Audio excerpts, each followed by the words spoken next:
નાના વરાછામાં બંગલાઓ પર પડેલી ક્રેનને હટાવવા માટે મકાન માલિકે મંજૂરી આપી. બે મોટી ક્રેનની મદદ લેવાઈ. મકાન પર પડેલી ક્રેન આખરે દૂર થશે.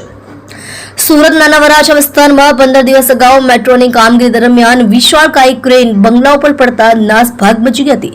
મકાન માલિકે તમામ સંબંધિત વિભાગ સાથે ચર્ચા કર્યા બાદ સર્વેની કામગીરી કોણ અને કેવી રીતે કરશે તે બાબતની પણ સ્પષ્ટતા કર્યા પછી આખરે મંજૂરી આપતા ક્રેન હટાવવાની કામગીરી શરૂ થઈ છે. મકાન માલિકની મંજૂરી મળી. નાના વરાછાના વિસ્તારમાં મેટ્રોની કામગીરી દરમિયાન એકાએક જ વિશાળ ક્રેન બંગલાઓ પર પડતા બંગલાને મોટું નુકસાન થયા હોવાનો દ્રશ્યો સામે આવ્યા હતા. ક્રેન પડવાની ઘટનાને કારણે આસપાસના વિસ્તારમાં પણ ડરનો માહોલ સર્જાયો હતો અને મોટી દુર્ઘટના ટળી હતી. ગટર મૂકવાની કામગીરી ચાલી રહી હતી તે દરમિયાન એકાએક જ ધડાકાભેર ક્રેન બંગલાઓ પર પડી હતી. ઘટના બની ત્યારે મકાન માલિક પોતે ઘરે હાજર પણ ન હતા.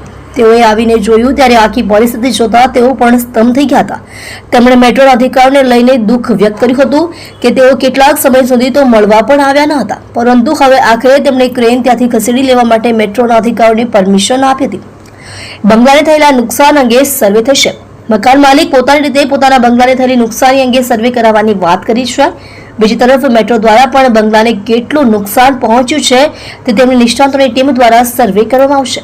બંગલાના માલિકે મેટ્રોના અધિકારીઓને સ્પષ્ટ કહ્યું હતું કે જ્યાં સુધી મારા બંગલાને નુકસાન થયું છે તે અંગેનો રિપોર્ટ હું ખાનગી રીતે પણ ન કઢાવી લઉં ત્યાં સુધી આ ક્રેન દૂર કરતા નહીં. પરંતુ હવે જ્યાં સુધી ક્રેનને ત્યાંથી હટાવી લેવામાં નહીં આવે ત્યાં સુધી બંગલાને કેટલું નુકસાન થયું છે તે અંગે કોઈ સ્પષ્ટતા મળી શકે એમ ન હોવાથી મકાન માલિકે પણ ક્રેનને દૂર કરવા માટે સંમતિ આપી દીધી છે.